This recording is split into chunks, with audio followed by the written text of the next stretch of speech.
महाकाल की सलाह, डर को नहीं खुद को बदलो।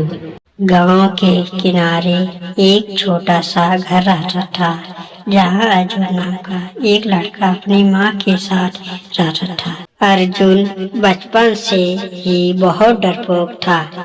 उसे हर चीज से डर लगता था, लोग की बात, असफलता, अंधेरे और यहाँ तक कि अपने सपनों से भी। गांव के बच्चे उसका मजाक उड़ाते थे और कहते थे, तू जिंदगी में कुछ नहीं कर पाएगा।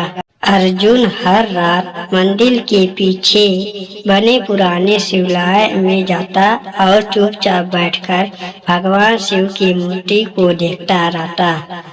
उसे लगता था कि शायद महादेव ही उसके डर को समझ सकते हैं। एक दिन गांव में बड़ी प्रतियोगिता की घोषणा हुई। जो भी उस प्रतियोगिता को जीतेगा उसे शहर में पढ़ाई करने का मौका मिलेगा। अर्जुन का सपना भी पढ़ने का था, लेकिन उसका डर उसे बार बार रोक रहा था। उसने मन ही मन सोचा, अगर मैं हार गया तो लोग फिर हंसेंगे। उसी रात वह शिवालय पहुंचा। तेज बारिश हो रही थी, आसमान में बिजली चमक रही थी। अर्जुन मंदिर के कोने में बैठकर रो रहा था। तभी उसकी नजर शिवलिंग के पास लिखी एक पंक्ति पर पड़ी, महाकाल की सलाह, डर को नहीं खुद को बदलो। यह शब्द उसके दिल में उतर गए। उसे एहसास हुआ कि डर हमेशा रहेगा, लेकिन अगर वह खुद को मजबूत बना ले तो डर उसका कुछ नहीं बिगाड़ पाएगा। अगले दिन से अर्जुन बदलने लगा। वह सुबह जल्दी उठता, मेहनत करता, पढ़ाई करता और हर दिन अपने डर को सामने लाने की कोशिश करता। जब लोग उसका मजाक उड़ाते तो वह चुपचाप मुस्कुरा देता।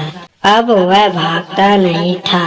प्रतियोगिता अगले दिन आ गया। पूरे गांव के सामने अर्जुन का नाम पुकारा गया।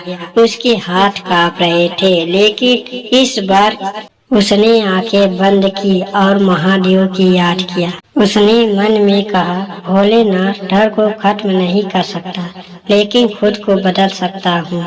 फिर उसने पूरे आत्मविश्वास के साथ प्रतियोगिता में हिस्सा लिया। जब परिणाम आया तो पूरा गांव हैरान रह गया। अर्जुन जीत चुका था। जो लोग कभी उसका मजाक उड़ाते थे, वही आज उसकी तारीफ कर रहे थे।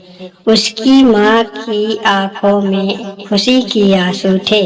अर्जुन फिर उसी शिवालय में गया।